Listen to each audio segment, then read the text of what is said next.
क्या मुख्य रहा है सर? कहाँ कहाँ बात? माननीय मुख्यमंत्री जी का इस बार आप समझें कि वो 21 तारीख को शिमला से दिल्ली गए थे दोपहर को, तो आप 22, 23 और 24 को मुख्यमंत्री जी ने दिल्ली के अंदर तीनों दिन आप समझें कि काफ़ी इम्पोर्टेंट मिनिस्ट्रीज में सब जगह कैबिनेट मिनिस्टर्स के साथ उन्होंने मुलाकात की और मीटिंग भी की।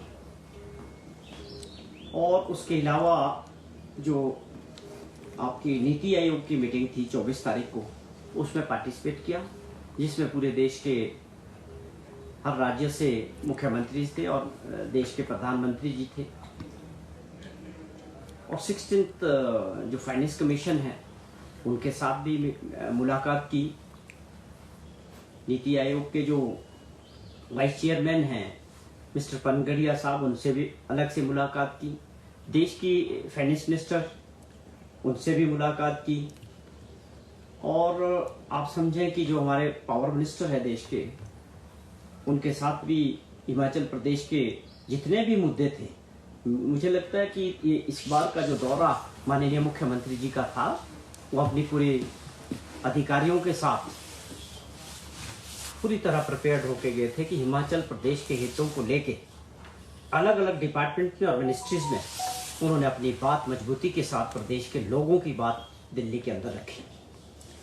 जिसमें हमारे पावर प्रोजेक्ट्स थे, उनमें जो हमारा अधिकार है, हिमाचल प्रदेश का जो शेयर है फ्री पावर को लेके, और 40 साल बाद वो पावर प्रोजेक्ट्स प्रदेश को वापस आने चाहिए थे, वो बहुत इंपॉर्टेंट मुद्दे थे। इनको लेके बात हुई खट्टर साहब के साथ। और जो SJVNL के साथ हमारे 3 प्रोजेक्ट्स के लेके चली है बातचीत, हमारी सरकार बनने के बाद माननीय मुख्यमंत्री जी ने एक बात को देखा कि पिछली सरकार ने, भाजपा की सरकार ने, प्रदेश के हितों को सरेंडर करके जो एग्रीमेंट्स SJVNL के साथ किए थे, उसको हमने कहा कि हम ये नहीं होने देंगे। अगर SJVNL और दूसरे जो PSUs हैं, उनको हमारी शर्तें जो प्रदेश की हैं पावर प्रोजेक्ट्स को लेके, जो हमारी नीति है हाइड्रो पावर की, वो एक्सेप्ट करते हैं तो हम इसको आगे कंटिन्यू करेंगे। लेकिन आप समझें कि वो आपके सामने रहा, उसमें लोगों के हितों की और प्रदेश के हितों की लड़ाई को मैं समझता हूँ लास्ट स्टेज पे ये पहुंच चुका है। हम इन चारों प्रोजेक्टों को वापस लेके प्रदेश सरकार इनको खुद करेगी। हमारी शर्त थी कि आप 12, 15 और 18% फ्री पावर की जो पॉलिसी है, और 40 साल बाद ये प्रोजेक्ट हिमाचल को वापस मिलने चाहिए, और उन्होंने इसको एक्सेप्ट नहीं किया है। तो हमने ये फैसला लिया है सरकार ने कि इन सभी प्रोजेक्टों को हमारी सरकार खुद इसमें पावर हाइड्रो पावर तैयार करेगी। तो मैं समझता हूँ ये प्रदेश हित की जो सोच सुखविंदर सिंह सुक्खू जी की सरकार ने शुरू की है, वो उन्होंने इस दौरे में मजबूती के साथ अपने प्रदेश के लोगों के अधिकारों की बात पार्टी हाईकमान के सामने, और भारत सरकार के सामने रखी है। और आप समझे 60 फाइनेंस कमीशन आने वाला है, वहां मजबूती से उन्होंने जिन विषयों को लेके कि आने वाले फाइनेंस कमीशन में 5 साल के लिए हमारी कौन सी ऐसी योजनाएं और कौन से ऐसे इसमें फाइनेंस कमीशन में आनी चाहिए, उसको लेके भी पूरे तैयारियों के साथ वो थे। और जितने भी मंत्रालय से मिले, फाइनेंस मिनिस्टर से भी मिले हैं, उनसे भी बात कही है कि देश के विकास में हिमाचल प्रदेश का बहुत अहम योगदान है। आप समझे कि हम पहाड़ी राज्य स्पेशल कैटेगरी स्टेट है। हम GST बनने के बाद, जब से देश में GST लागू हुआ, हमारा बहुत नुकसान हुआ।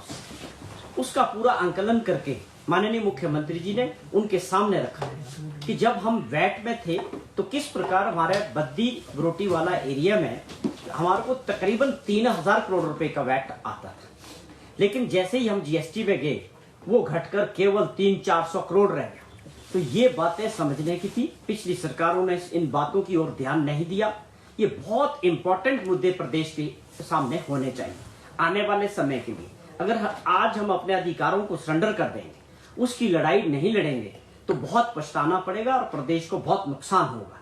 मुझे बड़ी खुशी है कि माननीय मुख्यमंत्री जी ने पूरा होमवर्क किया, पूरी बातों को समझा, और इसको भी बड़ी मजबूती के साथ देश के फाइनेंस मिनिस्टर के सामने रखा कि भाई हमें जो शेयर आता है GST का, जो आपने कंपनसेशन की बात की थी, उसका जो पीरियड था वो खत्म हो गया। अब हमारी जनसंख्या केवल 70-72 लाख का है, उस हिसाब से जीएसटी हम प्रोडक्शन करने वाली स्टेट है, लेकिन जीएसटी किसको मिलेगा? कंज्यूमर स्टेट को, वो हमारे पास है नहीं। तो प्रोपोर्शनेट जो हमको जीएसटी का शेयर आता है वो बहुत कम है।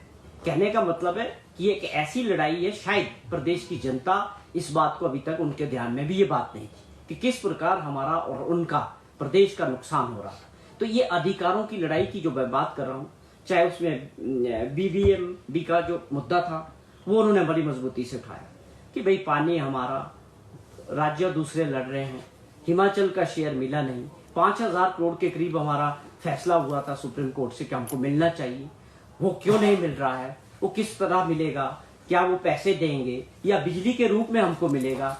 ये मैं समझता हूँ प्रदेश की ऐसी लड़ाई है, ऐसे मसले हैं कि जिसकी ओर पिछले 10-15 सालों से ध्यान देने की आवश्यकता थी।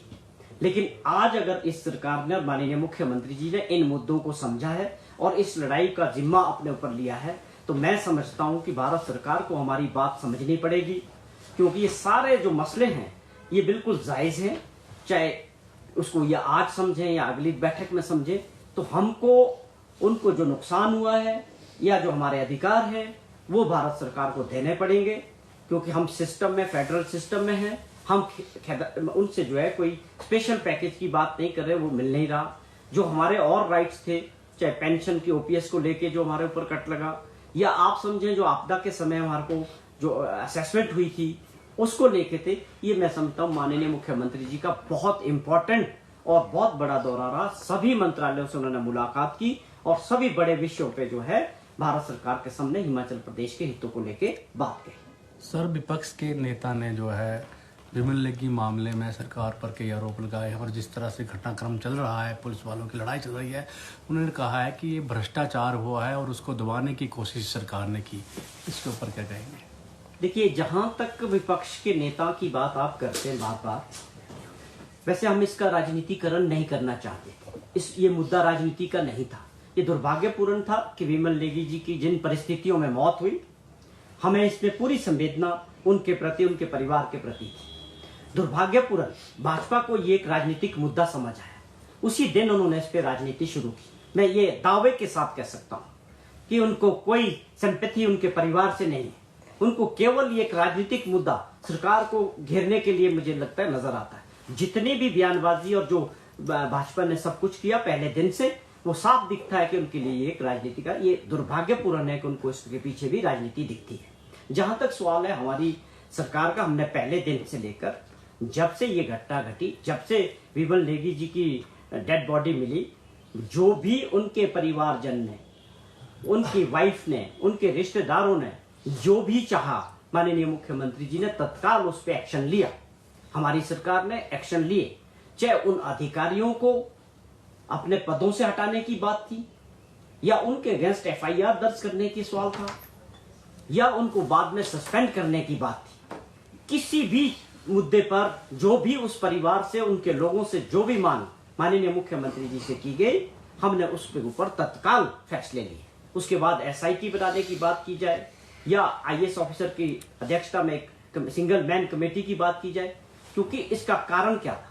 सरकार की मंशा साफ, मुख्यमंत्री जी की मंशा साफ थी कि हम भी चाहते हैं कि इस आत्महत्या के पीछे अगर कोई कारण है तो वो हम भी जानना चाहते हैं, उनके परिवार को भी पता होना चाहिए और प्रदेश की जनता भी जानना चाहती है। हमारे तो प्रयास बड़े साफ थे, हमने बहुत शॉर्ट टाइम में बहुत सारी इसमें काम किया, लेकिन उसके बाद जो परिस्थितियां बनी, माननीय हाई कोर्ट ने जो फैसला किया वो हमने उसको एक्सेप्ट किया है। तो विपक्ष को सिर्फ अपनी राजनीतिक रोटियां सेकने के लिए, कांग्रेस को कोसने के लिए या माननीय मुख्यमंत्री जी को टारगेट करने का जो प्रयास लगातार विपक्ष के नेता करते हैं, उनको छवि को खराब करने के लिए जो प्रयास किया जा रहा है, वो बार बार उनका फेल होता है। उसका कारण है वो एक सोच के साथ, ईमानदारी के साथ माननीय मुख्यमंत्री जी प्रदेश के लिए काम करना चाहते हैं। जब आप थोड़ा लीक्स के हट से काम करते हो, उसमें थोड़ी मुश्किलातें जरूर आती है, उसका विरोध भी होता है। मैं समझता हूं कि आने वाले समय में जो फैसले हमारी सरकार कर रही है, इनके अच्छे परिणाम आएंगे और विपक्ष को भी मैं समझता हूं अभी समझने की आवश्यकता है कि जनहित के मुद्दों पे बात करें, प्रदेश की जनता से जो जुड़े हुए मुद्दे हैं उन पे बात करें, उन पे सुझाव दें। हम सब की सामूहिक जिम्मेवारी है कि प्रदेश की जो आर्थिक स्थिति है उसको मजबूत करने की जिम्मेवारी केवल उनकी नहीं जो सरकार में बैठे, जो विपक्ष में भी बैठे, उनके सुझाव होने चाहिए कि हम मिलजुल के जो है प्रदेश के हितों की लड़ाई, चाहे वो भारत सरकार के सामने लड़नी है, चाहे कोई सुझाव है, वो आने चाहिए। मैं फिर से आप लोगों के माध्यम से विपक्ष के नेताओं से आग्रह करता हूं कि अपनी राजनीतिक सोच से, छोटे स्वार्थ से उठकर प्रदेश के हित में कुछ सुझाव सरकार को दें, कुछ अच्छे कदम उठाएं और सरकार के साथ मिलके भारत सरकार के साथ चलें कि हमें जो स्पेशल पैकेज की बात है, हमारे जो ड्यूज है, उनको दिलाने के लिए आपकी क्या राय है, इस पे काम करने की आवश्यकता है। शिमला के एसपी ने एक प्रेस कॉन्फ्रेंस करी और उसमें कई तरह के आरोप जो हैं सरकार के उन अधिकारियों के ऊपर लगाए जो कि इस जांच के मसले से जुड़े हुए थे। किस तरह से आप जो है वो मसले ऑलरेडी आप लोगों ने कवर कर दिया, उन्होंने प्रेस कॉन्फ्रेंस करके वो बता दिए। माननीय मुख्यमंत्री जी पिछले 3-4 दिनों से प्रदेश से बाहर हैं, बहुत बड़े काम पे दिल्ली थे। आज वो लौटेंगे और मुझे लगता है कि लौटने के बाद इन सभी चीज़ों की समीक्षा करेंगे अधिकारियों के साथ बैठ के, अपने साथियों के साथ। और मेरी जानकारी के मुताबिक उन्होंने 2:30 बजे आज प्रेस से मिलने का भी कार्यक्रम रखा है, प्रेस कॉन्फ्रेंस रखी है। तो हम ये समझता हूँ कि हम सभी को इंतज़ार करते हैं मुख्यमंत्री जी की वापसी का। उसके बाद समीक्षा के बाद वो क्या फैसले लेते हैं, सारी घटनाक्रम को इसके ऊपर समीक्षा करके क्या निष्कर्ष निकलता है, मैं समझता हूँ उसका हम सभी को इंतजार करना चाहिए। हमसे जुड़े रहने के लिए हमारे YouTube चैनल को सब्सक्राइब करें और नई वीडियो की नोटिफिकेशन के लिए बेल आइकॉन को दबाएं। अगर आप ये वीडियो Facebook पर देख रहे हैं तो लाइक जरूर करें और ज्यादा से ज्यादा शेयर करें। इसी तरह के और भी अपडेट्स के लिए फॉलो करें हमारा Instagram पेज himachal.ke।